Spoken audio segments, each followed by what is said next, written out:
میری اماں، وہ ہستی جس کے وجود سے ہمارے گھر کی دیواروں میں سانسیں چلتی تھیں۔ اماں جو خود دھوپ میں جلتی رہیں مگر اولاد کے لیے ہمیشہ ٹھنڈی چھاؤں بنی رہیں۔ میں نے جب بھی زندگی کے سخت راستوں پر ٹھوکر کھائی، سب سے پہلے جو ہاتھ مجھے سنبھالنے کو بڑھا وہ میری اماں کا تھا۔ وہ ہاتھ جن میں نہ سونے کے کنگن تھے نہ دنیاوی طاقت، مگر پھر بھی وہ میرے لیے پوری دنیا سے زیادہ مضبوط تھے۔ اماں صرف ایک رشتہ نہیں ہوتی، وہ دعا کا وہ خاموش حرف ہوتی ہیں جو بغیر آواز کے عرش تک پہنچ جاتا ہے۔ میں نے اپنی اماں کو اکثر اپنی خواہشوں کی قبر پر میرے خواب اگاتے دیکھا تھا۔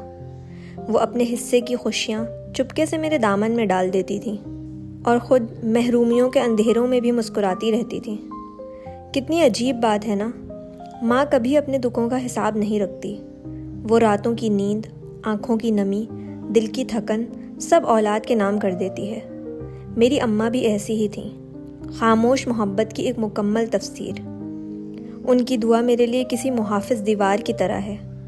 میں جب ٹوٹنے لگتی تھی، ان کی آواز مجھے پھر جوڑ دیتی تھی۔ جب دنیا بے رحم لگنے لگتی تھی تو اماں کی گود دنیا کی سب سے محفوظ پناہ گاہ محسوس ہوتی تھی۔ کبھی کبھی سوچتی ہوں، ماں آخر کس مٹی سے بنائی جاتی ہے؟ وہ خود بکھر کر بھی اپنی اولاد کو ٹوٹنے نہیں دیتی۔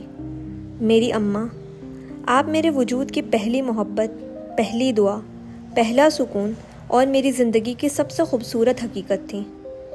اگر دنیا کی ہر نعمت ایک طرف رکھ کر دی جائے اور دوسری طرف ماں کی محبت، تو میں بغیر سوچے اپنی اماں کو چن لوں۔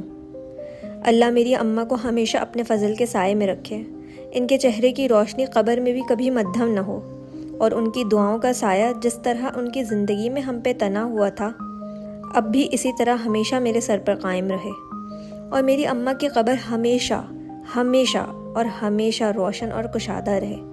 آمین ثم آمین۔